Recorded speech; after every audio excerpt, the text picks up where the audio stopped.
It was a great way of making a record. I just like good songs. You get a real sense of achievement.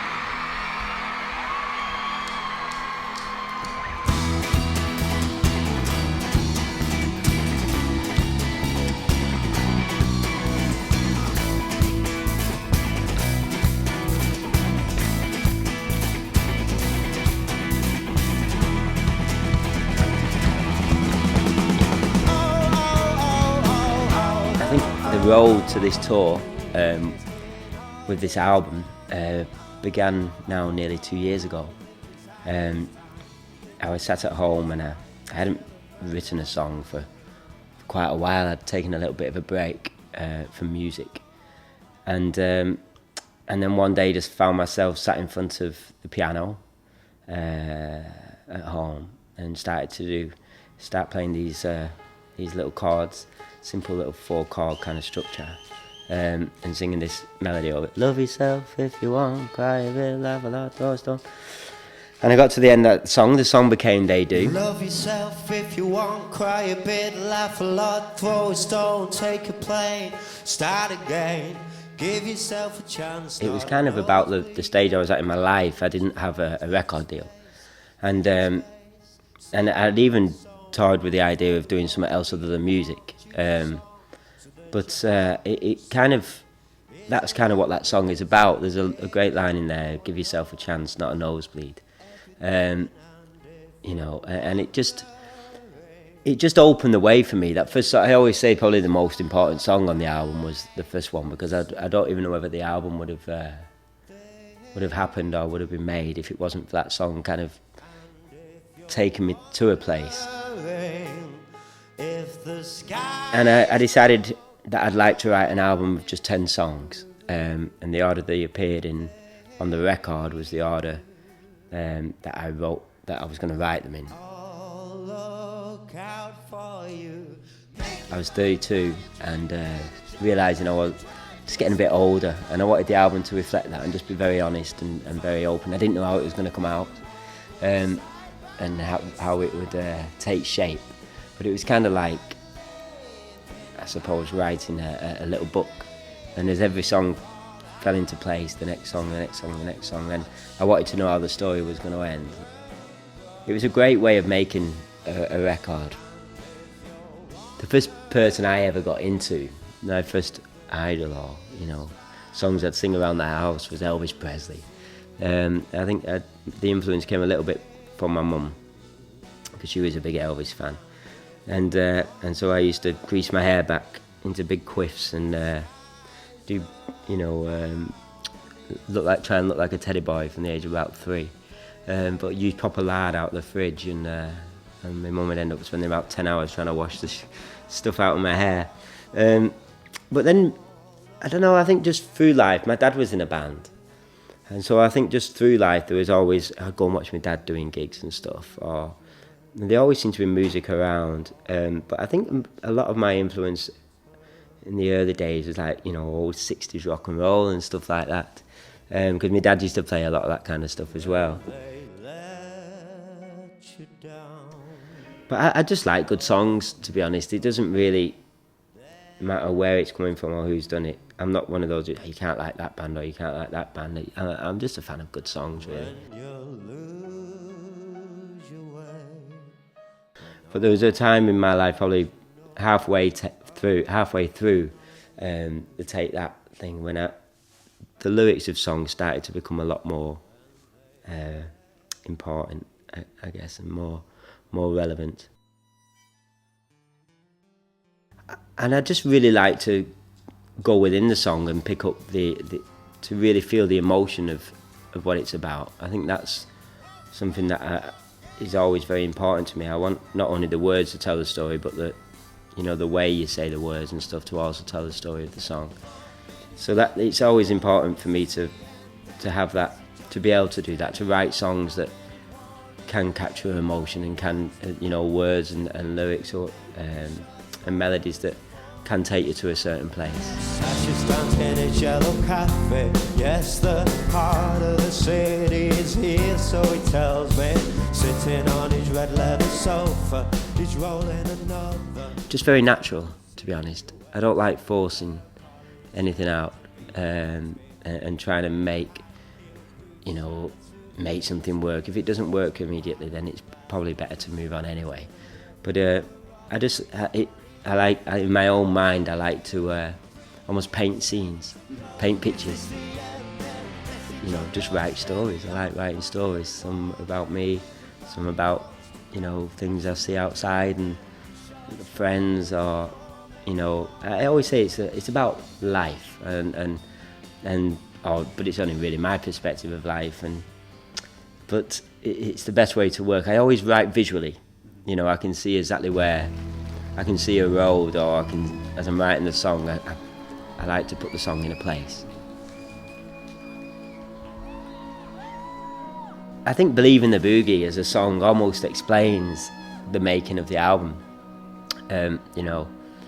Because I was making this record myself, I decided to not go and try and get another deal, and I wanted to put it out on my own label and make the record that I felt was going to be a good presentation of me, really. And so Boogie is kind of the song, the opening, like, oh, his friend of mine is wasting all his money. It's kind of a little bit of a tongue-in-cheek, a little bit of irony, I guess, in the song.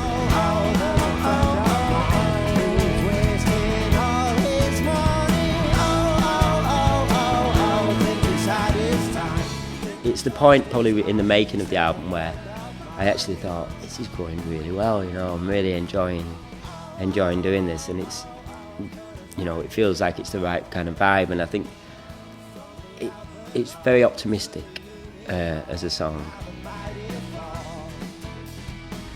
I always say it was a bit like, it started off in a late night kind of area, and then as the album went on, it felt like the sun was rising, and we're going into a new day and a new start. No fear in making this record, and I was able to kind of just go into it and see where it took me, but it was great to not have that fear factor of having to go and play songs to somebody in the record label and see if I could take it wherever I wanted, and I really enjoyed that creative freedom.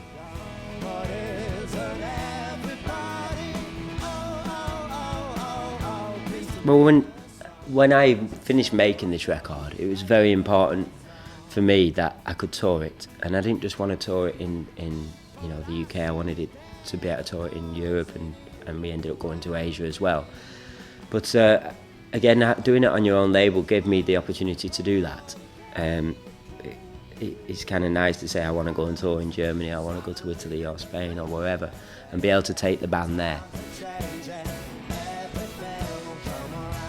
I felt the best way for me to try and let people know there's a record out is to get out on the road. So when I first sat down with the lads, the band, the talk was, I basically said to them, we're going to tour for a year. That's the plan, that's the way we're going to work it. And I think we pretty much did. We might have had a few weeks off here and there, but it felt like there was a whole year of us going. From the minute we went out on the road, we seemed to be touring constantly for the rest of the year.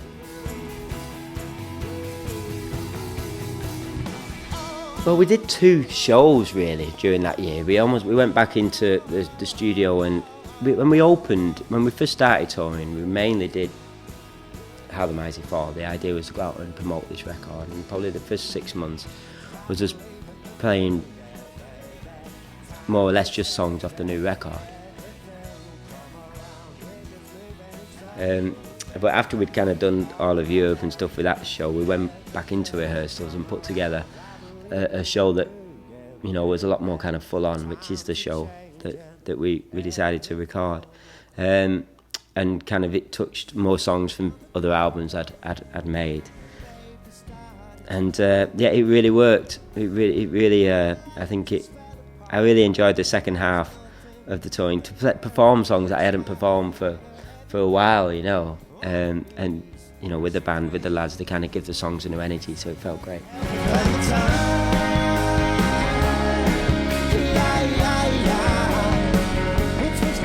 difficult to choose one high point because I do love touring.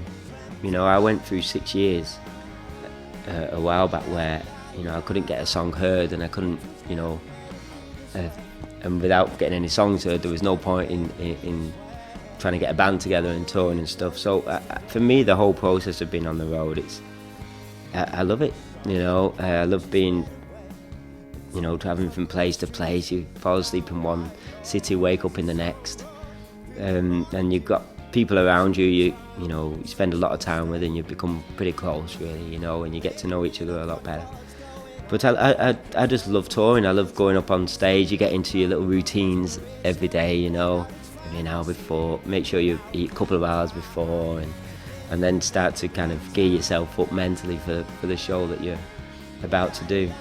But it's difficult for me to just choose a high point, because the whole show, just going up on stage, whether it's, you know, doing an acoustic gig in a pub in Bristol or into a, you know, arenas and stuff, they all kind of have their own unique kind of buzz about it, you know. And I wouldn't like to choose one favourite moment or one place that I thought, oh, that was the magic of the tour, because the whole thing for me was a pleasure. I think it's very different when you're singing your own songs up there, and you know, it does feel a lot more personal in that way.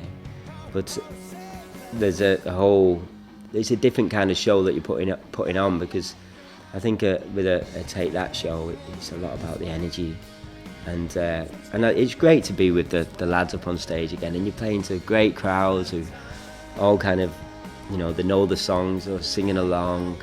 I think when I'm doing my own shows, it just feels, I don't know. I think for me, I enjoy performing the songs in the way that I wrote them.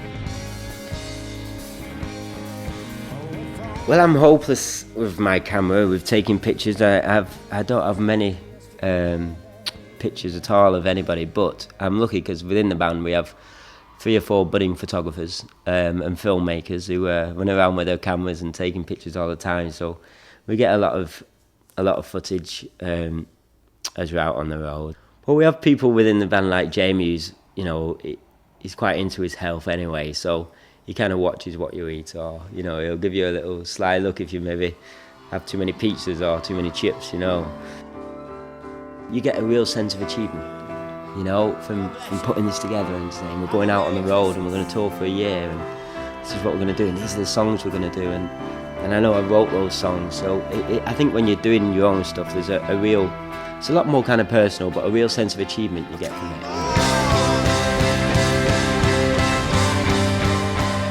I think this show, you know, this DVD was very important for us, because, and the reason we wanted to do it, because we knew it was going to be our last performance for a while, because I was going back to the Take That band and working on that, so we knew we wouldn't be all going out on stage, out on the road for probably a good few months.